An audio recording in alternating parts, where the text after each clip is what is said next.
climate change gives us a powerful reason to invest in nature. In too many parts of the world, nature is already flipping from a carbon sink to a carbon source. This is a profound and urgent danger to us all.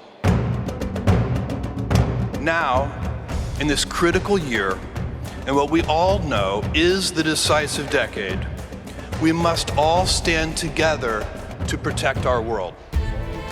This $3 billion in pledges will drive a new threefold nature agenda for the Bezos Earth Fund, focused simultaneously on conservation, restoration, and food transformation. We must conserve what we still have. We must restore what we've lost, and we must grow what we need to live without degrading the planet for future generations to come. The question is simple.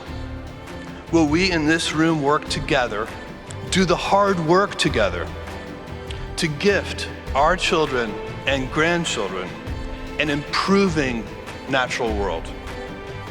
I know the answer is yes, and I look forward to working with all of you on this important and rewarding journey. Thank you. Thank you very much, Mr. Bezos, for raising the bar. You're playing an absolutely incredible role, and we thank you for that.